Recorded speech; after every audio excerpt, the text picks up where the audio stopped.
All right. Freddy's Periscope from Periscope View today. So this is what's left of my collection. These are short boxes. And these short boxes, you can see through the years, have been numbered and renumbered and resized, and then they fall apart, and then you have to buy new ones. And luckily for me, I do have a nice comic store that every once in a while gets a very cool Spider-Man box. So when the old ones fall apart, and I don't write on these, I get these really cool boxes. So I got the Absolute Carnage one there. It's pretty cool. I like that.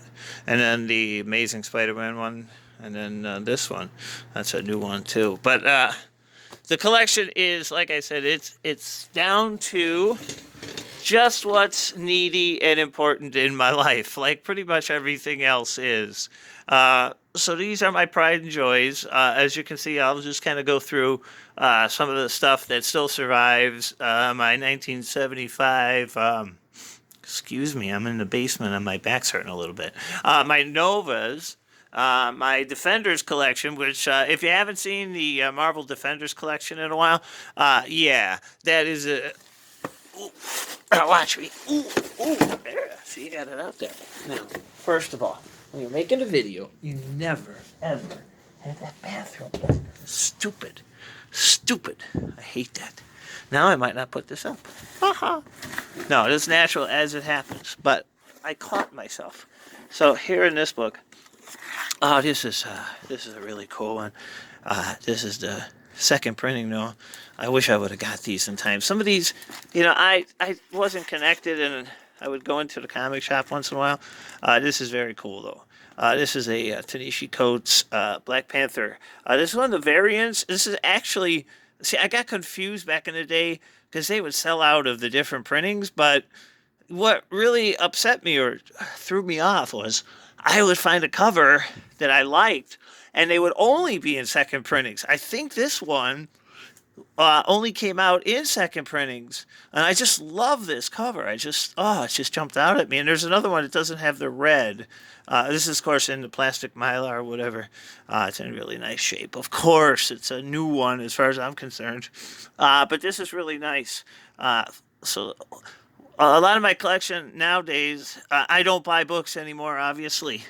I quit because I can't afford, and I can't keep them anymore. These are cool. These I was still working when I still got these years ago, but these are those lenticular books. So it looks like it's Spidey 129, but then you switch it and it switches into, this one's a Deadpool one. I don't know if I can get it.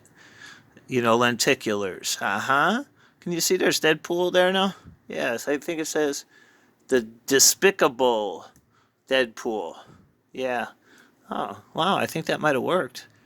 I didn't know you could do lenticulars. This first lenticular. Notice that's the word of the day, lenticular, on this video. But that's cool. Look at the approved for comics code is has a knot around it. That's pretty cool. These are really neat. They're hard to see though. I took the time to buy some of these years ago.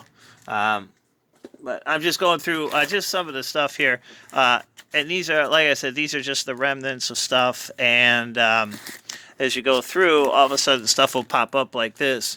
There's a Strange Tales number 128. And there's, when you watch it today. Oh, and, I was talking earlier, if you watch the comic book channel, this one, it's not really a channel. It's just when I do it. Oop, I'm in the basement, so I'm in very strange positions. And this is Strange Tales, 128, and I always guess, I want to say 66. I used to really, really have a great memory of this stuff. But it looks like somebody wrote a 65 right on the old cover there. So that means Freddy got this really cheap.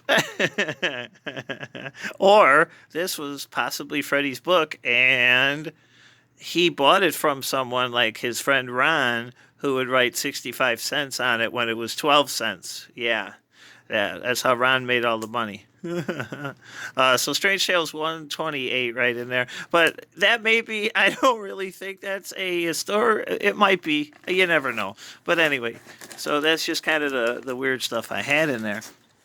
So in this video, I just wanted to feature, just a random box. And that's basically what my collection is. It's just random things. And speaking of random things, there's if I'm correct, that's a Jack Kirby cover. Yeah, pretty sure. Uh-oh. Notice this one's got a 65 on it too. I'm thinking that somebody was selling it, and the year is 1965, and they wanted you to know that that was the year. So that's how they did it. They just wrote it right on the cover.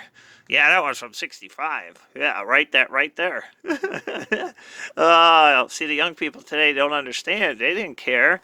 These were what my dad called, the funny books or the silly books or, something like that. Comic was never really the name for my dad, and among other four-letter words. But yeah, that's a Jack Kirby cover, and you'll notice if I go through my collection here, I decided I do get a lot of hits on the collection. Lately, with the upgrading and everything, I'll mention if they've been upgraded or something, but I do have Mylar on them, and my hands and everything, I drop stuff, so I want to be as careful with these, so I won't be opening these on this video, but I will make a video, I promise, where I open some of these or go through a bit. The fun thing to not have books that are capsulated is the fun things to see are the insides. So if you don't have a good reprint, it's fun to see the insides. And nowadays, if I find writing in it, it's fun. And sometimes I even find autographs. I found a bunch of autographs. And then these are what you call your reader collection. These are they're not in the greatest of shape.